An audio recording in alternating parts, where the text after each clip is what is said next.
Bonjour à toutes et à tous et bienvenue dans cette e-formation dédiée aux interprètes. Aujourd'hui, nous allons voir l'histoire de l'interprétation dans le monde et nous allons remonter de façon chronologique en passant de l'Antiquité par le Moyen-Âge pour arriver à nos jours.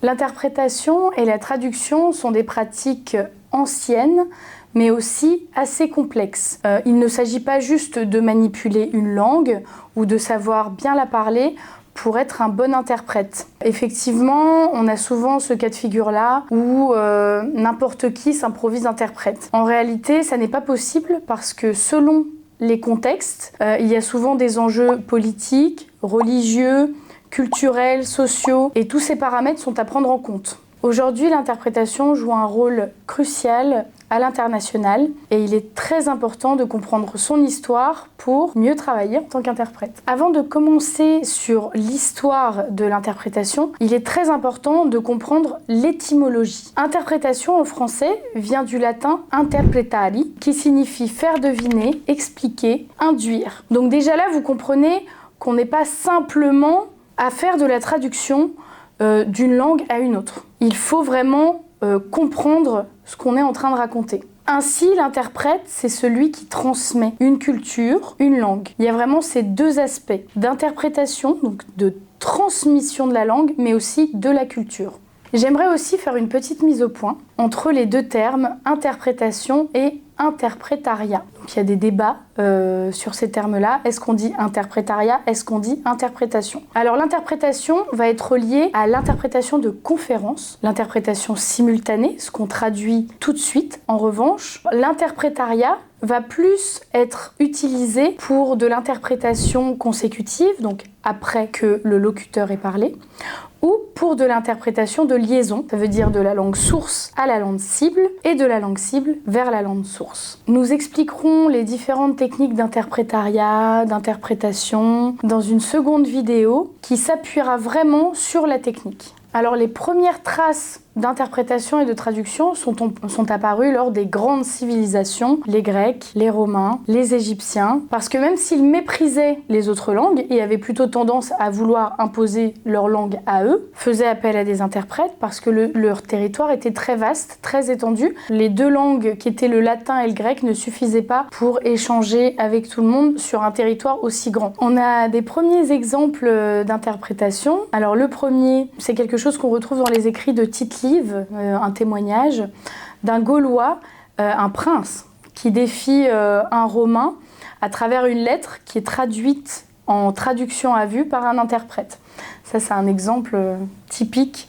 La traduction à vue, c'est quelque chose qu'on travaille souvent pour entraîner les interprètes à améliorer leur mémoire, leur esprit de synthèse et la reformulation. Et aussi le premier exemple d'interprétation de conférence qu'on a pu retrouver, c'est en 202 avant Jésus-Christ pour les négociations entre Scipion et Hannibal. Et là, chaque camp avait son propre interprète. Une autre traduction très connue qui a été réalisée par Saint Jérôme, c'est la traduction de la Bible. Cette traduction est très connue et d'ailleurs Saint Jérôme est devenu le saint patron des traducteurs-interprètes qui sont célébrés les 30 septembre. Cela montre que la traduction et l'interprétation ne sont pas seulement des traductions pures et simples d'une langue. Il y a des enjeux culturels, des enjeux politiques qui peuvent être très très sensibles, des enjeux diplomatiques et donc c'est très important d'avoir à l'esprit tous ces éléments avant d'interpréter. On va commencer avec l'Antiquité grecque, au cours de laquelle les interprètes étaient nommés des métaphrastai ou alors des diarménès. La Grèce, en particulier, a été un grand carrefour d'échanges et de langues à travers les conquêtes d'Alexandre le Grand. Malgré une grande présence de la langue grecque, l'Empire macédonien avait également beaucoup d'influence et il avait englobé beaucoup de peuples. Donc c'était important de pouvoir dialoguer avec eux. Suite à ces conquêtes d'Alexandre le Grand, les besoins en interprétation se sont intensifiés. On a un petit peu l'impression quand même que l'interprétation a quand même commencé avec des histoires de guerre, de domination, de diplomatie. Donc c'est un métier qui est apparu pas forcément pour faire le bien, mais pour faciliter les négociations. On a une première catégorie d'interprètes, les interprètes diplomatiques et politiques. Alexandre le Grand avait pour habitude de s'entourer d'interprètes qui venaient de Perse, d'Inde et d'Égypte. Le commerce, qui s'étendait de l'Asie mineure à l'Égypte, nécessitait aussi d'avoir recours à des interprètes pour faciliter les échanges. Mais passons à l'Empire romain. L'Empire romain a vraiment prospéré en Europe pendant de nombreuses années, même de nombreux siècles. Et il est vrai qu'il y a eu encore là, comme pour les Grecs, des histoires de conquête, de diversité des peuples, parce qu'à l'époque, tout simplement, il n'y avait pas l'avion, il n'y avait pas Internet, il n'y avait pas toutes ces choses-là. Donc finalement, chaque peuple vivait un petit peu dans sa région, pour faire évoluer les langues, et ce sont des choses, justement, l'histoire des langues, les langues ont évolué avec les conquêtes, avec les migrations. Et donc, on retrouve ce phénomène avec les Romains, finalement. C'est le même phénomène que pour les Grecs. Pour les Romains, ce qui change, finalement, ça va être les zones géographiques. L'Europe, l'Afrique, le Moyen-Orient. Et la langue de Rome était le latin. Les Romains se servaient également des interprètes, donc dans la politique, de la même façon pour parler avec les responsables locaux, les chefs de tribus aussi, et avec les prisonniers. C'est là qu'on retrouve un rôle très important qui était négocier la paix, mais encore une fois, ça n'était pas le rôle de l'interprète. Enfin, oui et non, parce que finalement, l'interprète ici avait un rôle de médiateur, puisque il était le seul, finalement, à connaître la culture, ou en tout cas, il était censé connaître la culture parfaitement de l'autre civilisation. Par exemple, si les Romains avaient pour habitude de faire quelque chose et que l'autre culture se sentait insulté par ça, il fallait que l'interprète soit en capacité de l'expliquer pour éviter des conflits inappropriés et surtout inutiles. Avec les Romains et les Égyptiens, c'est l'apparition de l'interprétation vraiment là dans la diplomatie. Jusqu'à présent, c'était plutôt dans la guerre et dans la politique. Là, quand même, on voit une tendance à essayer de négocier. Les communications entre Rome et les autres empires, la Perse, l'Égypte ou autres tribus germaniques, Rome se servait souvent d'interprètes pour faire remonter les requêtes, messagers et interprètes aussi. Si on prend le peuple égyptien, encore une fois, on avait recours aux interprètes plus ou moins pour les mêmes raisons. Et encore une fois, c'est la région géographique qui change. Là, on avait besoin d'interprètes pour échanger avec la Nubie, le pays du Levant ou la Mésopotamie par exemple. Un petit élément, pas des moindres quand même, à noter avec les Égyptiens, c'est la compréhension des hiéroglyphes. En France, nous avons la chance d'avoir Champollion, qui peut être considéré comme un expert, un traducteur de hiéroglyphes, car c'est le premier qui, grâce à la pierre de Rosette, a réussi à déchiffrer les hiéroglyphes égyptiens. D'ailleurs, vous pouvez visiter le musée Champollion, qui se situe à Figeac, dans le Lot, car c'était la ville dont il était originaire. Les pharaons et les rois égyptiens ont eux aussi eu recours à des services d'interprètes, puisqu'ils ont subi des dominations étrangères aussi, par les Perses, par les Grecs. Alexandre le Grand a dû lui aussi échanger avec les pharaons grâce à des interprètes. La présence des interprètes a permis pendant l'Antiquité de surmonter les barrières linguistiques et interculturelles. Le rôle de l'interprète s'est bien entendu diversifié au fil du temps, mais c'est là l'essence de notre existence. Il ne faut pas oublier le Moyen-Orient et le Proche-Orient, car il y avait aussi, dans cette région du globe, beaucoup d'interprètes et de nombreuses langues différentes. Si on regarde les civilisations anciennes, à travers le regard des Perses, de la civilisation hittite, ou alors en Mésopotamie, il y avait une grande diversité linguistique et là encore, on avait besoin d'avoir recours à des services de traduction. Les premières formes d'écriture en Mésopotamie, comme les tablettes cunéiformes, témoignent d'une forte administration interculturelle. Les diplomates et voyageurs venant de régions différentes, telles que les Sumériens, les Akkadiens, les Babyloniens et les Assyriens, avaient besoin de traducteurs pour leurs relations. Dans l'Empire achéménide, qui s'est étendu de 550 à 330 avant Jésus-Christ, on avait plusieurs nationalités encore une fois. Donc plusieurs langues, babyloniens, grecs, on retrouve toujours un peu les mêmes. Et là, il y avait un besoin d'interprétation pour l'administration de l'Empire et pour les relations militaires aussi. Le persan était bien entendu la langue de l'administration lors de cet empire. En revanche, on avait recours à des traducteurs pour les populations. Après l'Empire romain, parce que là on a parlé de toute la partie Proche-Orient, Moyen-Orient, après l'Empire romain est venu l'Empire byzantin, qui avait sa capitale à Constantinople. Là, plus ou moins, c'est la même chose. On a recours à des services d'interprétation pour le commerce, la guerre, etc. vous l'aurez compris, ça n'a pas beaucoup changé à cette époque-là. Ce qui change, c'est les nationalités. Là, on avait des échanges quand même assez tendus avec les Perses et aussi avec les Arabes. On a beaucoup parlé du rôle de l'interprète en politique, en diplomatie, dans le commerce, etc. Mais là, on va voir une autre partie de son travail, c'est l'interprétation à travers la religion. En effet, avec la montée de l'islam au 7e siècle et la création du califat, l'empire islamique s'étendait très largement et donc il fallait des interprètes pour le turc, la langue arabe, la langue perse, etc. Au départ, dans l'administration islamique, c'était la langue arabe qui dominait, mais il fallait quand même pouvoir échanger avec les peuples dominés, eux, notamment la culture juive, berbère et perse. À cette époque-là, la profession de traducteur a un peu évolué, puisque là, on avait l'émergence d'intellectuels et traducteurs musulmans qui travaillaient à la Maison de la Sagesse de Bagdad et traduisaient des écrits, justement, du perse, de l'indien, vers l'arabe. On a survolé les grandes civilisations, on a parlé de la Grèce antique, de l'Égypte, des Romains, de l'Empire byzantin, des grandes civilisations perses.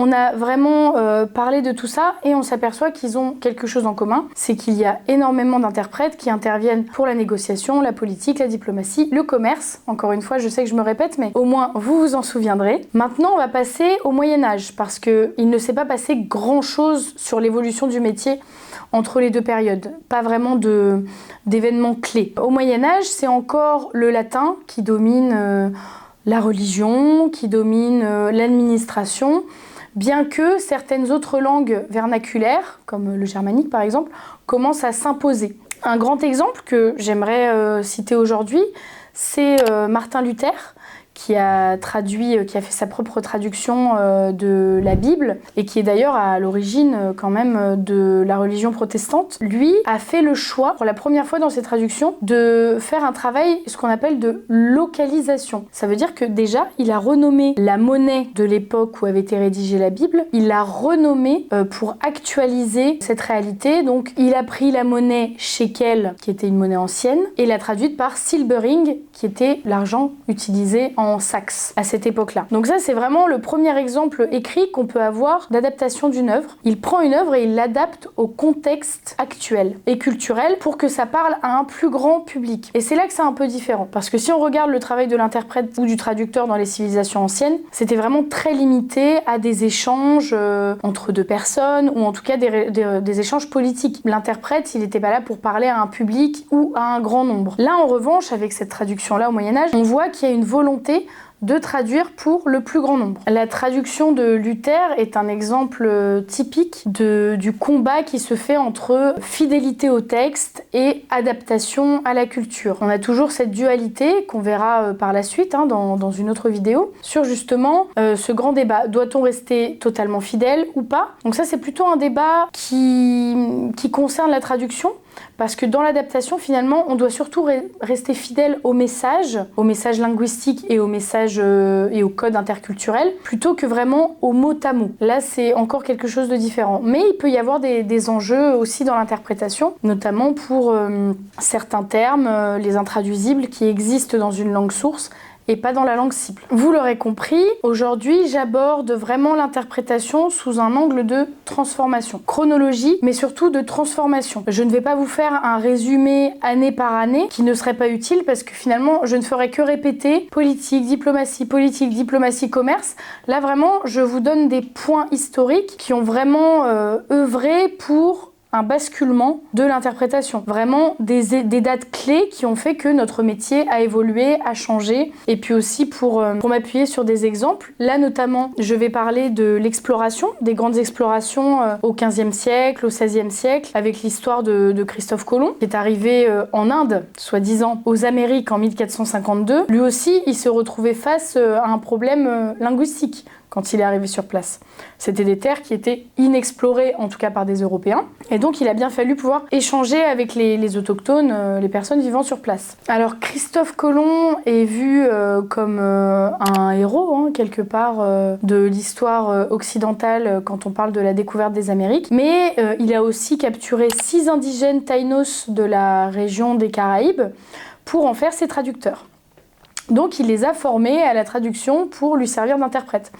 Et donc ce qu'on perçoit finalement, c'est que l'interprète n'était pas rémunéré et puis était souvent un esclave ou en tout cas quelqu'un qu'on avait fait prisonnier pour le former parce qu'il avait des capacités d'apprentissage ou parfois pas du tout, juste parce qu'il connaissait la culture d'arrivée. Pour reprendre l'exemple de la Malincine, la Malinche ou Marina lorsqu'elle a été rebaptisée, pourquoi ce contexte culturel-là spécifiquement? C'est qu'on assiste quand même à ce moment-là à une professionnalisation des interprètes. La Malincine, qui est une figure très connue au Mexique, alors c'est une figure, voilà, soit on la comprend, soit on la déteste. Il y a vraiment une vive polémique autour de ce personnage-là, qui est né donc au début du XVIe siècle, fille d'un chef nahuatl. Elle était elle-même donc princesse et vivait dans la région de Veracruz, au Mexique. Donc la Malincine a été, à la mort de son père, capturée par l'ennemi et vendue comme esclave, donc aux Espagnols. Comment elle s'en est sortie? C'est que déjà, elle parlait le maya et elle parlait le nahuatl. Donc elle avait déjà des compétences en langue. Finalement, c'est sa connaissance du nahuatl, qui était la langue des Aztèques, qui l'a sauvée et qui lui a permis de vivre et de survivre dans un environnement assez hostile entre les Espagnols, les Indiens, les tribus, etc.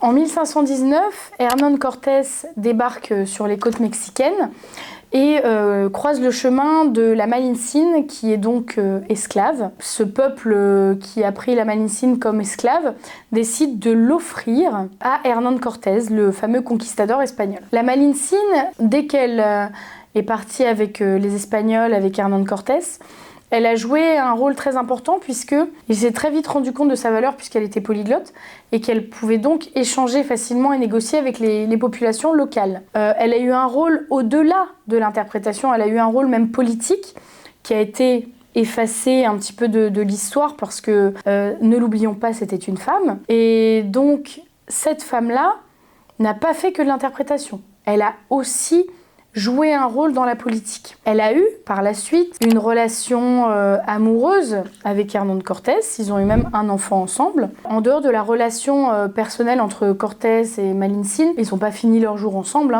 Cortés a fini par la laisser. Elle a vraiment un rôle, notamment lorsque les troupes d'Hernán Cortés se dirigent vers Tenochtitlan, qui est la capitale de l'Empire aztèque, pour les négociations.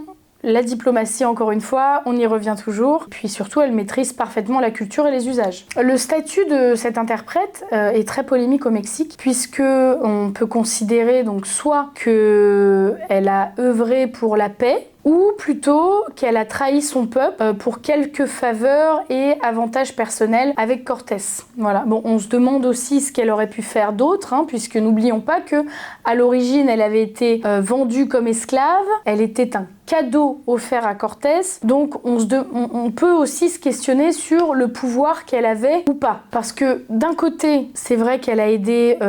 Elle a favorisé la chute de l'Empire aztèque, alors pas à elle toute seule, je pense que Hernán Cortés, les troupes espagnoles avaient le pouvoir, s'ils l'avaient souhaité, de faire tomber les Aztèques quoi qu'il arrive. Mais on pense qu'elle a eu un impact sur cette chute-là, puisqu'elle est intervenue dans les négociations. En revanche, on oublie souvent de mentionner qu'elle a aussi permis de sauver la vie de nombreux indigènes par sa présence aussi. Aujourd'hui, son nom est utilisé pour désigner la soumission ou la résistance, la sagesse ou la traîtrise. Donc c'est vraiment très ambivalent et c'est là qu'on voit le rôle très sensible qu'elle interprète, parce que si on ne reste pas neutre, et on parlera de la neutralité plus tard, on peut vite être perçu comme un traître.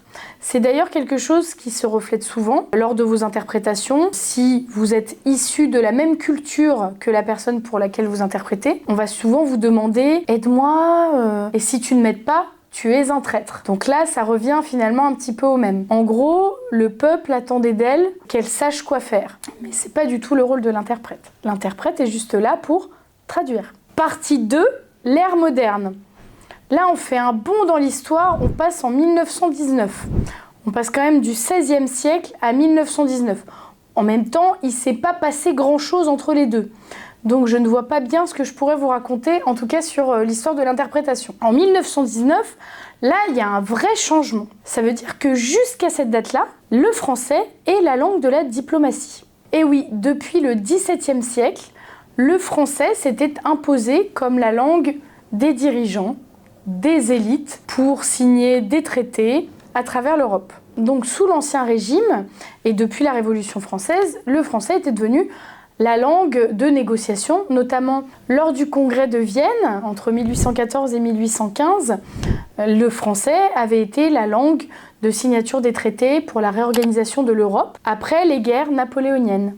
Et ça a perduré jusqu'à 1919. Et donc en 1919, qu'est-ce qui va se passer?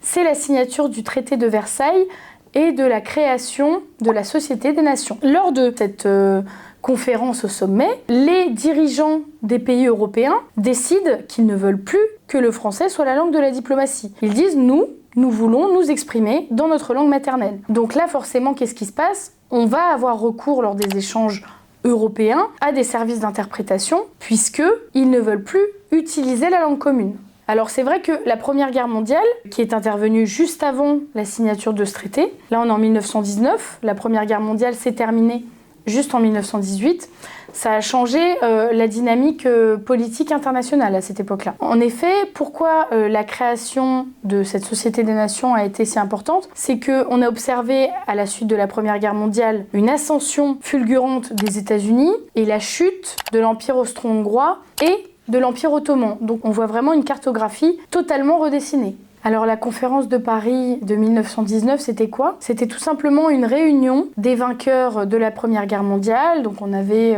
la Grande-Bretagne, l'Italie, le Japon, évidemment les États-Unis, qui se sont réunis pour négocier les termes de la paix.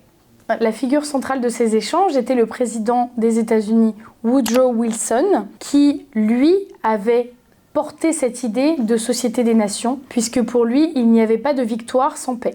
Je vous laisse deviner quels étaient les pays qui ont appuyé le fait qu'on abandonne le français comme langue de la diplomatie. Les États-Unis et la Grande-Bretagne, qui se sont dit que c'était beaucoup plus intéressant d'utiliser l'anglais, puisque l'anglais était la langue de l'avenir et que le français était un peu anachronique et un peu dépassé compte tenu de la perte de vitesse de l'Europe par rapport à la Grande-Bretagne et aux États-Unis. Et voilà pourquoi, aujourd'hui, la langue de la diplomatie, c'est l'anglais. Ce changement radical a donné lieu à une évolution du métier d'interprète, puisqu'il fallait des interprètes et des traducteurs, cette fois professionnels, pour ces échanges officiels. Ensuite, on a connu une nouvelle accélération, et ça pendant la Deuxième Guerre mondiale, où là, pour l'ONU, et surtout, nous allons le voir, pour le procès de Nuremberg, on a eu recours à des interprètes de conférences. Ce n'est qu'après la Seconde Guerre mondiale que les interprètes de conférences vont se démocratiser, puisque avec le tristement célèbre procès de Nuremberg, il faut avoir recours à de la traduction. En effet, on est en présence là d'un procès avec une multitude de nationalités sur le banc des accusés. On a de l'italien, de l'allemand, du hongrois, de nombreuses langues. Et il faut absolument pouvoir traduire ces langues en simultané, parce que le procès de Nuremberg va être tellement long qu'on ne peut pas se permettre de faire de la traduction consécutive, à savoir la personne parle, l'interprète traduit ensuite. Il faut que l'interprète soit en capacité d'interpréter en simultané. Et ça été rendu possible également par les avancées technologiques, parce que tant qu'il n'y avait pas la possibilité d'avoir un micro, des écouteurs et de pouvoir être rediffusé à toutes les personnes dans l'auditoire, ça n'était pas possible. L'interprétation de conférence, elle a été créée surtout pour des événements comme celui-là, notamment le procès de Nuremberg, mais aussi grâce aux évolutions technologiques. Alors vraiment, il faut vraiment souligner cet événement parce que le 20 novembre 1945, lors du procès de Nuremberg, on assiste quand même à un événement sans précédent, c'est-à-dire un tribunal où on va être condamné des chefs nazis, des grands meurtriers, on a beaucoup de nationalités. Là, on a cette innovation qui va permettre que tout le monde puisse comprendre ce qui se passe dans l'Assemblée. Et ça, c'est une grande avancée dans le métier d'interprète. On assiste donc ici à un nouveau style d'interprète, qui est l'interprète de conférence, et qui va intervenir par la suite à l'ONU, notamment. L'interprète dans le médico-social. Et là, c'est ce qui vous concerne directement. On a vu le rôle de l'interprète politique, on a vu le rôle de l'interprète diplomate, le rôle de l'interprète religieux, culturel, mais on n'a pas vu encore le rôle de l'interprète médico-social, parce que, tout simplement, il est arrivé très très tard dans l'histoire de l'interprétation. En réalité, l'interprète dans le médico-social est apparu au XXe siècle, puisqu'il y a eu des besoins sociaux, il y a eu des migrations des peuples, et donc c'est devenu nécessaire d'avoir recours à un service d'interprète dans ce domaine-là. Ce métier a vraiment commencé entre les années 1950 et 1970, principalement pour les soins médicaux, parce qu'il était vraiment important de pouvoir échanger avec les patients étrangers, et c'est le premier rôle qu'a eu l'interprète médico-social à cette époque-là. Ce n'est que dans les années 80-90 qu'on voit une professionnalisation, notamment dans les domaines de la migration, de l'interprétation migratoire. Pourquoi ? Parce que tout simplement, on a aussi évolué dans la recherche sur l'interprétation. Les universités ont commencé à se pencher sur le sujet. On a vu l'apparition de diplômes, même si, il faut bien l'entendre, aujourd'hui, la profession d'interprète n'est pas une profession réglementée, ce qui signifie que n'importe qui peut devenir interprète. Mais ça signifie aussi que la profession n'est pas protégée vraiment par le Code du travail, mais plutôt par un Code du travail généraliste. Et il faudra attendre les années 2000 pour avoir l'émergence de formations pour les interprètes dans le médico-social. Donc vous voyez, c'est très très récent, ça date d'une vingtaine d'années, 2000, 2010, voilà, dans cette période-là, on a vu vraiment la création de formations pour les interprètes. Et justement, grâce à ces formations, les interprètes ont été reconnus comme des acteurs de plus en plus essentiels pour les échanges, pour la médiation, pour le support, les soins médicaux, l'accompagnement dans la demande d'asile, qu'on fait beaucoup aujourd'hui également. Et surtout, il fallait garantir l'accès aux soins, et notamment des personnes en situation de handicap. En effet, notamment pour l'interprétation en langue des signes, c'est la loi sur le handicap en 2005 qui a favorisé l'évolution de ce métier, justement en insistant sur l'importance de l'accès aux soins pour tout le monde. En résumé, la profession d'interprète a émergé dans les années 80-90, notamment pour répondre à des besoins, aux besoins des professionnels de la santé, aux besoins des professionnels du domaine social pour communiquer avec leurs interlocuteurs. Vous l'aurez vu dans cette vidéo, l'interprète a plusieurs casquettes. Il peut intervenir dans la diplomatie, dans la politique, dans le juridique aussi, dans le social, la culture, la religion, le médical. Et vraiment, c'est un changement de métier à chaque fois. Il faut se spécialiser. C'est vraiment essentiel que chaque interprète travaille sur son vocabulaire, sur sa neutralité et s'enrichisse en permanence pour les nouveaux métiers qui vont s'offrir à lui. On ne s'ennuie jamais en tant qu'interprète et c'est ce que nous verrons aussi dans la deuxième vidéo d'e-formation à travers les techniques d'interprétation et la déontologie. À bientôt!